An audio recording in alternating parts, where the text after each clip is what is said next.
Bonjour, aujourd'hui je vais vous parler d'un sujet qui me tient bien à cœur, c'est le développement neuromoteur du bébé. Donc on va parler des réflexes et puis on va parler aussi de l'acquisition des différentes compétences chez le bébé.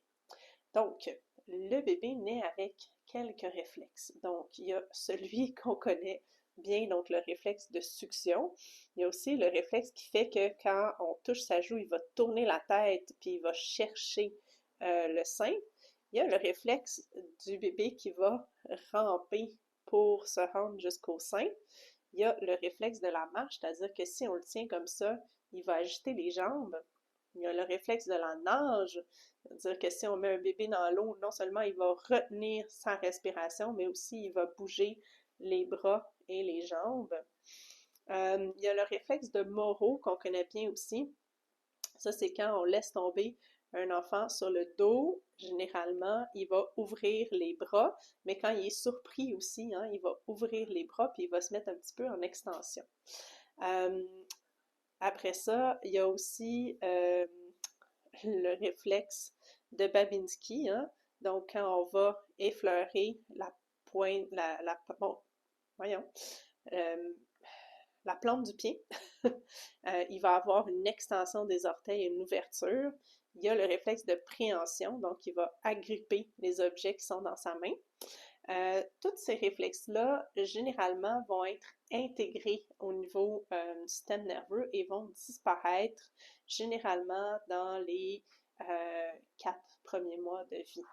Il y a aussi un autre réflexe aussi qui fait que quand le bébé va tourner la tête, il va tourner en bloc dans les premières semaines, voire mois de vie. OK? Donc, il n'est pas encore capable musculairement et neurologiquement de faire ce mouvement-là de façon volontaire. C'est un réflexe. OK? Même chose, il n'est pas capable de se tenir debout, de marcher pour vrai. C'est un réflexe. Donc, la première chose que l'enfant va développer, donc, il va naître généralement en flexion et il va développer l'extension. Donc ça, c'est la première étape de développement du bébé. C'est pour ça qu'on dit on veut mettre les enfants sur le dos. À ce moment-là, il va renforcer les muscles de son dos, il va renforcer les muscles de son cou pour aller faire de l'extension, être capable de lever la tête. Vers 4 mois, il va être capable de ramener les bras en dessous de ses épaules et de relever jusqu'à peu près au milieu du dos, ce qu'on appelle la position poppy. Après ça, donc ça c'est pour la coordination de la chaîne antérieure, flexion, postérieure, extension. Donc ça c'est la première habileté qu'on veut que le bébé développe. Flexion, extension, donc la maîtrise et la coordination de la chaîne antérieure et postérieure. Deuxième chose que le bébé va développer, c'est ce qu'on appelle le réflexe tonique asymétrique. Ça, c'est plus vers l'âge de 3 mois. Donc, on va avoir une main levée et le pied opposé. Donc, ça, c'est la position de l'escrimeur ici. OK? Donc, ça, c'est pour développer l'asymétrie. OK?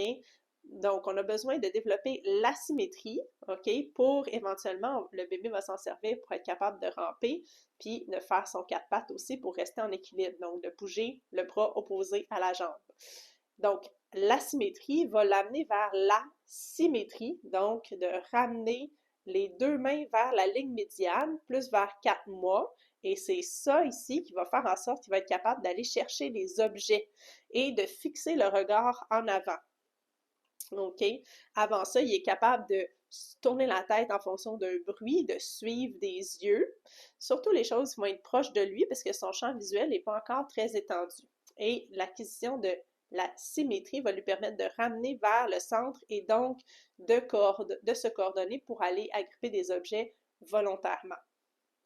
Après ça, on va aussi avoir évidemment aussi que la symétrie va lui permettre de se coordonner aussi. Donc, on a dit que l'asymétrie allait faire en sorte qu'il allait pouvoir ramper, mais il y a aussi besoin de pouvoir relever sa tête pour pouvoir ramper. Donc, c'est important de maîtriser la chaîne postérieure et c'est important aussi de pouvoir maîtriser la ligne médiane, donc la symétrie, pour pouvoir garder la tête au centre et non pas s'en aller en faisant des ronds. Souvent, hein, les bébés, quand ils vont commencer à ramper, ils vont faire des ronds. Éventuellement, quand ils vont développer la symétrie, ils feront plus de ronds ils vont être capables de garder la tête au centre parce qu'ils ont une notion du centre et donc d'avancer en rampant. Pour ramper, ça prend aussi les muscles des hanches qui sont forts et ça prend une coordination entre donc la ceinture scapulaire, donc les épaules, et le bassin. Donc ça va permettre de développer des abdos et des muscles de hanche qui sont plus forts et plus stables. Et quand tout ça va être assez fort, c'est là que le bébé va être capable de ramener les genoux en dessous de ses hanches et donc de se tenir sur les genoux pour pouvoir faire son quatre pattes. Donc, pour le quatre pattes, on a besoin d'avoir des muscles abdominaux assez forts.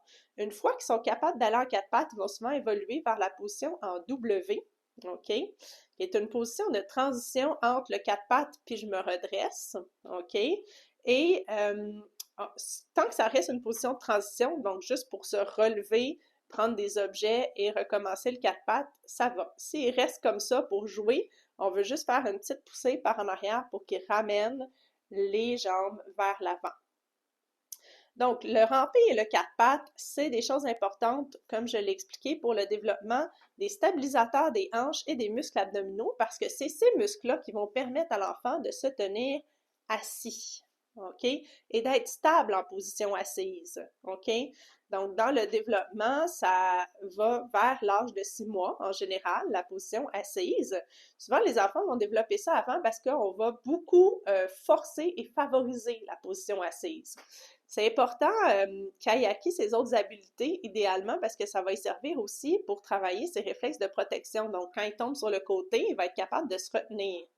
Donc, tous ces réflexes de protection-là vont être importants parce que, évidemment, on tombe de moins haut quand on est assis que quand on est debout. Une fois qu'on a des bons réflexes de stabilisation, beaucoup plus facile d'aller se tenir sur une jambe debout. Si on a des bons réflexes de stabilisation, on est capable de ramener notre équilibre, on tombe moins et donc on se fait moins mal. Donc, ce qui est important de savoir dans tout ça, c'est que le développement, premièrement, c'est pas une course, hein? C'est pas celui qui va se rendre le plus vite, c'est une séquence. Et donc, chaque enfant a son rythme. OK? C'est pour ça qu'il y a toujours un jeu pour la marche, par exemple. Là, il y a un jeu d'environ 6 mois. Fait qu'entre 12 et 18 mois, on s'attend à ce que les enfants puissent marcher. Maintenant, pour dire qu'il y a un retard de développement, des fois, il n'y a pas l'acquisition d'une habilité, mais on va aller voir dans la séquence, est-ce que la séquence s'est bien faite ou il y a eu un retard sur toute la séquence? À ce moment-là, on peut soupçonner un retard de développement.